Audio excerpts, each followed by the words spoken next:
all the best surfers in the world come to Hawaii for that, couple months period, and to get the best wave out of every single one of them, that's just so huge. Not a day goes by in the winter, pretty much all year, where you don't hear like the words, the wave of the winter. Every time Pike breaks, you're out there trying to get the wave of the winter. You can go out there and just surf how we want to surf. To be able to win $25,000 for one wave is just like a dream.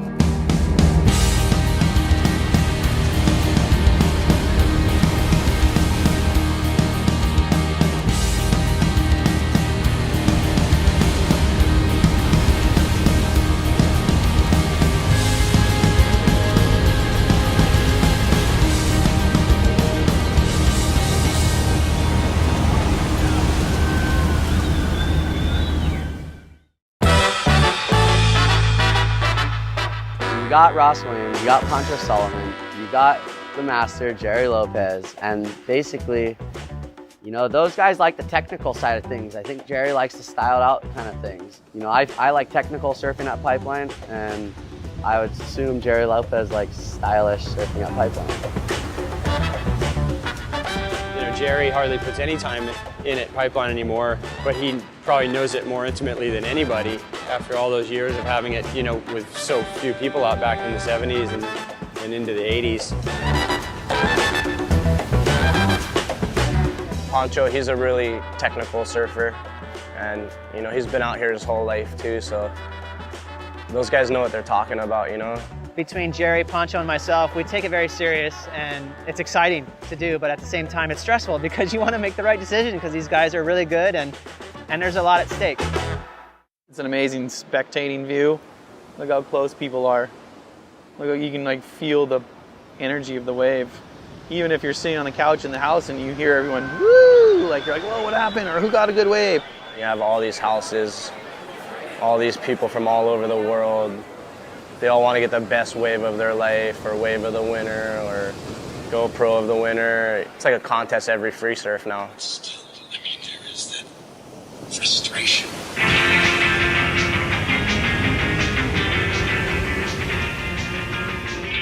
It's very competitive. Everyone's trying to get the shot, everyone's trying to get the clip. Everyone's trying to fight to get that one good wave, and hundreds of people out, small lineup. It's like pretty hectic.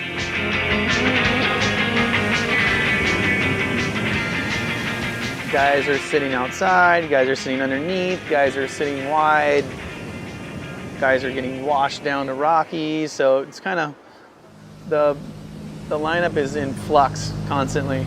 It's moving. It's like alive out there.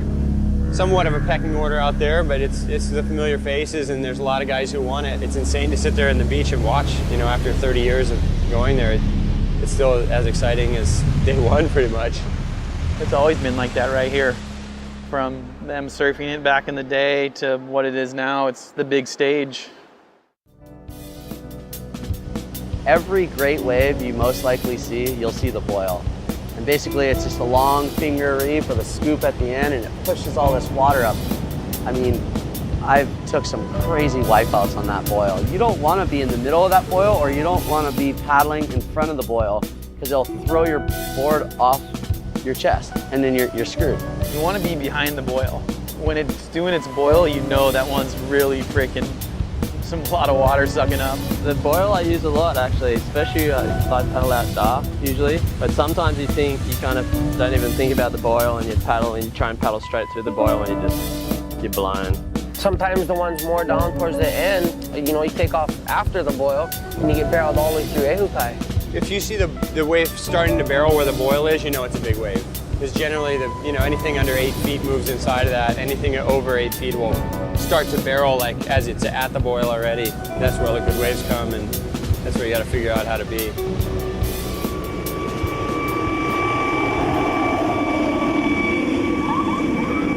Pipeline sort of holds a lot of people's best and worst memories from surfing. A lot of injuries, a lot of bad wipeouts, but that comes with the territory when you're looking for the best wave you can get. You're always kind of getting rolled over the reef, and it's sharp. There can be barnacles and stuff like that on it, and cut you up. On the inside, to me, is almost the most dangerous part of the whole entire thing, at least the inside left. It has these really sharp, jagged edges, and these really uneven pieces of reef. They're like almost like arms sticking up, like just big old like chunks of reef that you don't want to hit. I've seen people break their fins out in barrels, you know, at pipe and backdoor. It's all dangerous and it's all, it deserves its respect, you know, all of it. It's alive, get out of your own way. It's alive, get out of the way. It's alive, get out of your own way. Counting battle hands. If it wasn't for our North Shore lifeguards, you know, all the boys in the tower at pipe, you know, they're awesome. I mean, the consequences, you know, I've ripped off my kneecap, I broke my ribs, I've cracked my head, I've stitches, I mean, you name it, I've hit the reef at pipe, and, you know, those guys were always there to take care of me. I think the cave thing's a little overrated at Pipeline. Knock on wood. Nowadays, they figured it out, you know, they'll go out there in the summertime with a faceplate and dive that whole area so they know what they're surfing over, and they know if they eat it on the drop that they could get stuffed down into that cave, that, you know, that big crack there that makes it boil right there at the takeoff spot. I was stuffed into that more than a few times. I think the #1 reason why all the past winners have been right here in this little 50-yard stretch is because obviously the way the reef shape and the way the swell comes in.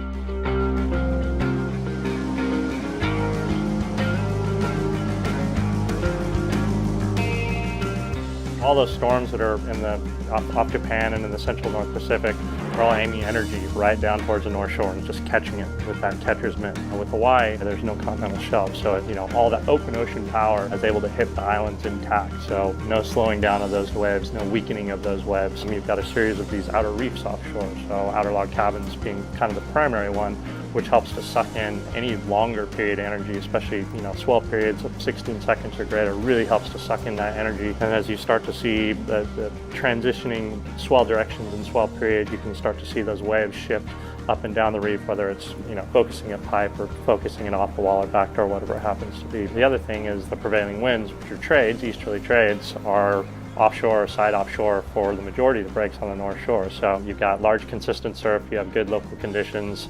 The result is quality surf pretty much all winter long.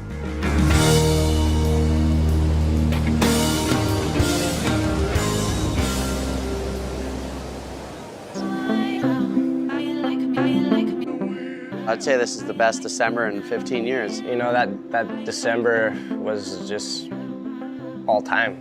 It was an intense few weeks or even month. It was like just non-stop, and they were just scooping off the reef and just straight trade winds right into the barrel, and you had to like be on your toes. Guys were getting hurt. It was no joke. Every day, it's one of those months where you're like, God, it's 10 feet again.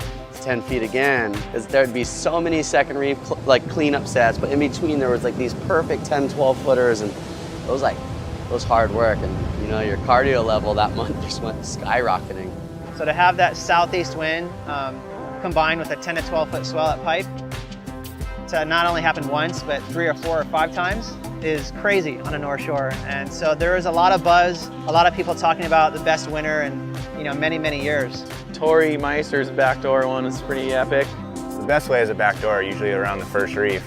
And I was kind of in between, and so I just tried to paddle as hard as I could. And I remember like taking my bottom turn and looking up, and it was just so big. And I remember kind of looking at it for a second, and then it just kind of went white. It just spit really hard, and I couldn't really see what was going on. And then all of a sudden I came out, and I was like, whoa, that was cool.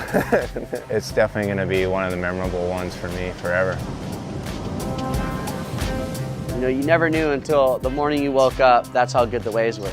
Jamie O'Brien's wave from the early morning session with his wetsuit on is incredible. Yeah, I remember that particular wave. I paddled out pretty early. I was like, you know, that was one of my first waves, and I remember dropping in going, oh my God, I'm deep. And I was just like, oh well, I'm just gonna do the biggest pump I could, and I was like, there was no enjoying it. It was like, pedal to the metal, you gotta make this wave or you're gonna get smoked. And I remember getting to one stage and I was like, oh, this thing's gonna back breathe. And when I'm talking about back breathe, it's the opposite feeling of spit going forward. It sucks you back, so it actually starts slowing you down, and then and you're like, oh, when's it gonna stop? And it's like stinging your face, and then it just starts spitting, and Next thing you know, you're going twice as fast than you were going in the beginning. And I saw one line and I just picked my line and I came out and I kind of claimed it hard. I was just stoked. That's what surfing's about. The swell that hit around the 20th and 21st was really, really west. You know, I think there was energy all the way down to like 285, 290 degrees, you know, like that 8 at 17 on the nearshore buoys, and just sunny skies, light trades, which that's pretty rare. Reef's wave was really big. I thought it was a really big pipe wave, and the way he rode it was really, really cool. It was long barrel and it was really big. And That one came in, I knew I was deep, and I just went and threaded the needle, and that was it, pretty much. I went in, had a beer. And then obviously Kelly's wave was insane. I think the way he rode it, I don't think anyone else in the world could have done that. It was out of control. It was beyond, you know, human. Yeah, it was around the winter solstice on December 21st. Shortest day of the year, but probably the best day of the year for waves. Basically every single set had 3+ good waves in it that were like, you know, at least 6 feet, maybe 8 feet, and then up to 10 foot plus. But it was all shelving in the same spot every time, so you weren't playing that game like, do I go deep, do I go wide, where's it gonna be? It was like pretty much all just cornering right on the boil. And I can't tell you how many guys I saw get crazy waves that day.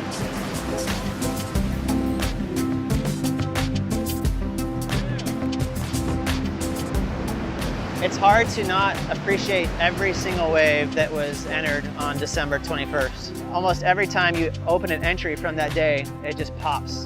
You know, the waves were bright blue, it was this crystal offshore wind, it was just pristine. And that's when you see these waves light up.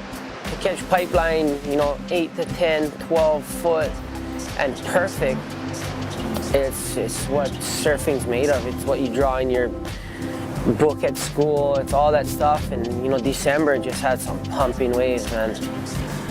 Oh, the anticipation of big sets coming when you're sitting right where you want to sit is probably the best feeling in the whole world. I was in there, I was like, yeah, I got a chance, and I just held that rail as hard as I could, and it, like, I just felt it spit, and I felt my board lift up. It did like a full lift up. I felt it go sideways and do a little like catch, and then I got to ride out, and I was just so happy. The end of December was, you know, good solid swell and just phenomenal wind conditions, and it's pretty special to get pipe. To be that good on consecutive days is pretty rare. It makes not only the surfing good for Wave of the Winter, but when you have a wave that looks that crazy and thick with clean conditions, it makes it nice to look at. When I was like taking off, I finally looked down the line, it was already like barreling, and I was like, oh no, I'm way too late. And I knew I couldn't go all the way to the bottom, so I had to knife it halfway up, and then lucky I got a good pump in. Usually those ones go really flat and just pinch, but this one just bowled out really nice, so super lucky.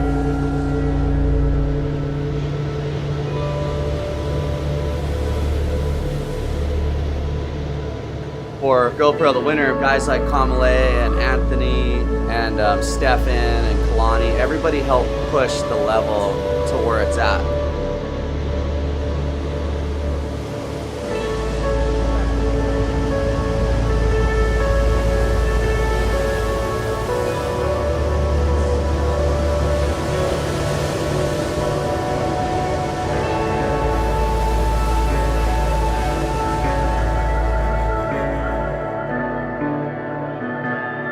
It was a perfect little backdoor day. I mean, it was like 6 feet, but I remember paddling in. I was real glassy, real clean, and I was looking at it like, oh, this is a perfect one. And I locked in, and I was in the barrel, and I was like, I'm deep.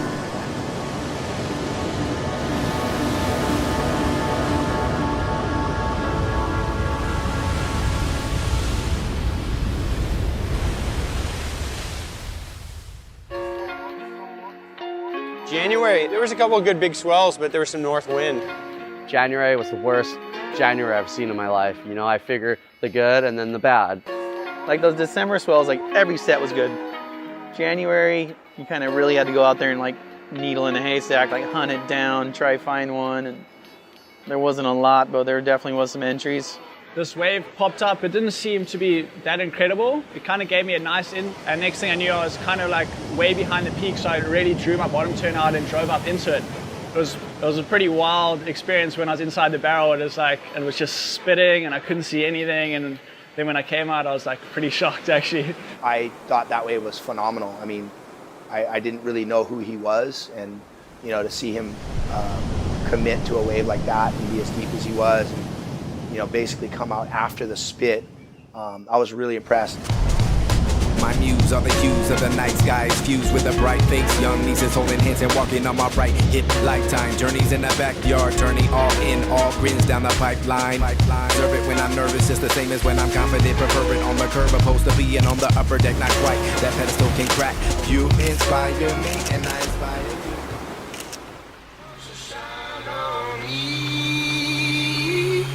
When the rain has come.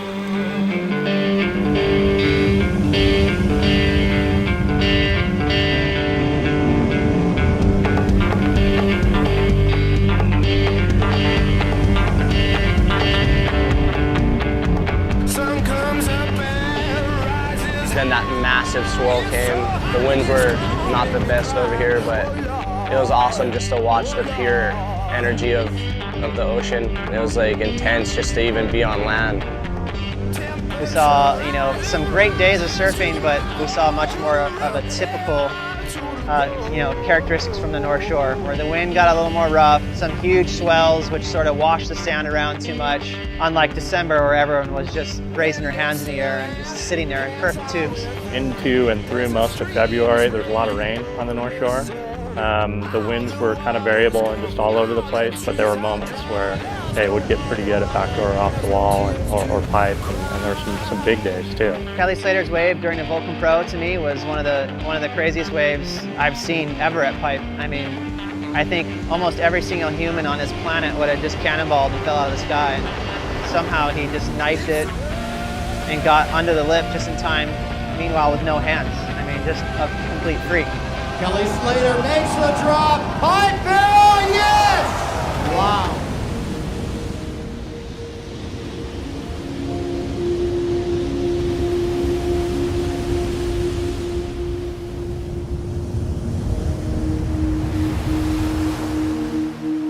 Obviously, Mother Nature is pretty unpredictable, and you know, the conditions really inevitably is the determining factor with this event. If you don't get those waves when it's, you know, when it's on, then you're obviously going to miss out on the opportunity. And I think, you know, there was clearly a group of guys that were really committed and devoted to being out at pipe and backdoor and off the wall when it was on, because there was consistent entries from each of those days from, I would say, a group of about 10 guys. Consistently, you saw whether it was a wave at pipe or it was a wave at backdoor or off the wall, they were consistently in the mix. There was a ton of guys that didn't even make the top 10 that were incredible, and they had a handful of waves. Kieran Jabor, he had like 3 or 4 waves this year that were incredible. I thought Nat Young, he had one of the deepest barrels all year. You know, it wasn't the biggest wave, but it was so late and deep, came out way after the spit, and that was early on in the season. Every year Reef's going to be in the mix because he puts in so much time and he knows the wave so good and he charges, and you know, he just knows how to ride a barrel. He's not intimidated by pipeline. There's no entry that's like, oh my God, that's it. There's a lot of ones that are like, sheesh. We're gonna have to really frickin' pick these apart. It was like mind-bending going through all the footage and trying to, you know, really split hairs between one ride and another. I mean, you really, I think this was a much harder year because there were so many similar rides. You really had to like slow it down and dissect how late was the takeoff, how deep, you know, was the guy in the barrel, was he dragging, did he backdoor the section? I mean, I think we all felt like it was a little bit more difficult to really decipher because there were so many great entries. I mean, you can't just like whip through it and go, oh yeah, these are 10. And these guys are like kind of counting on you to, you know, choose the right ones. And so, you know, you're constantly juggling these rides and looking at them and going over them time and time again to try and, okay, you know, I got to come up with 10 for this month. There was at least, in my opinion, 30 to 40 amazing rides this winter. And there really wasn't an extreme difference between them all. They were, you know, the winner was this much better. When the results came out, we were all pretty close. So I guess we're kind of all seeing the same thing.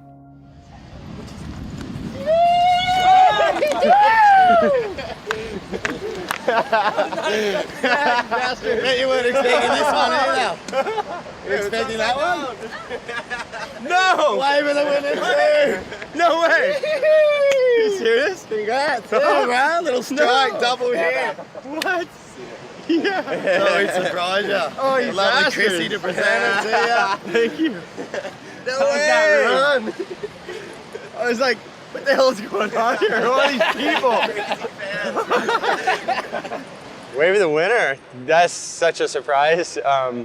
I knew I had a couple good ones, but I spent a lot of time in the moment at Pipeline this year, and it paid off. I definitely had my best year at Pipeline in many years, maybe ever. You know, I was able to probably get, you know, 5 or 10 memorable waves. Yeah, it came in. It just was kind of feathering a little bit on the second reef, not quite on second reef, but kind of in between first and second, like standing up.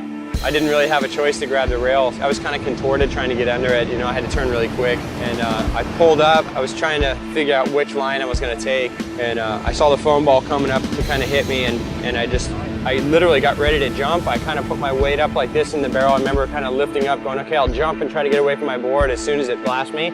But somehow it kind of lifted my tail up and pushed my board up into my feet, and just threw me out of the barrel, and I was really surprised I made it. You know, to me that was definitely one of the best rides I've ever had at Pipeline.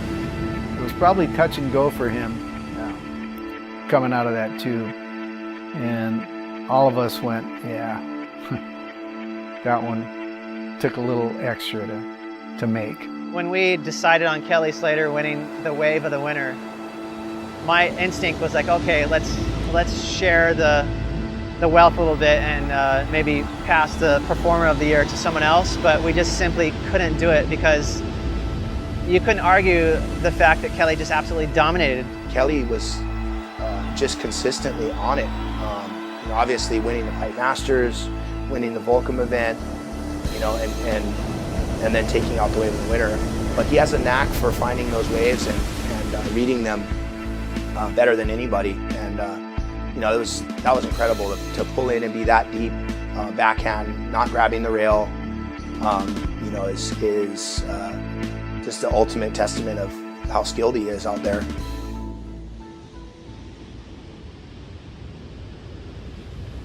You know, there's a long history of waves of the winner, so I think this event is going to be around for a long time, and it means a lot to the surfers. Our sport continues to evolve, and you see, you know, guys surfing at a higher and higher level that you never thought was possible. And I think, you know, all of these guys that had entries into this year's event are sort of a part of that evolution in the surfing, not just at Pipeline, but in general, just pushing the boundaries of what's possible.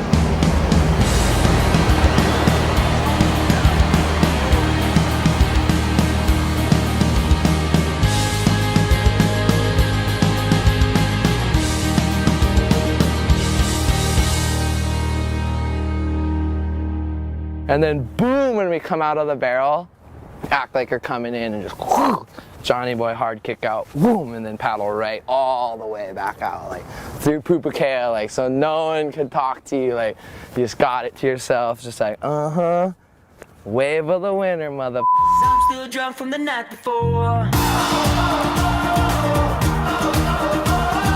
All these chicks will look like models once I finish off this bottle. Cops are knocking at my door, but I'm still drunk from the night before. Now what the hell is going on? Who parked the car out on the lawn? Oh well, at least we made it home. My bar receipt's a mile long, my wallet and my phone are gone. Looks like I got a ways to go, but so it doesn't matter, 'cause I know that once I hit the ocean I'll be alright.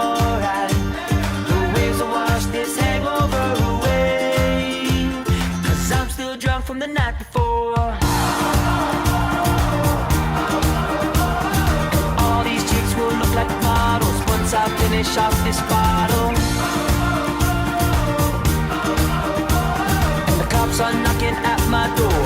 still drunk from the night before.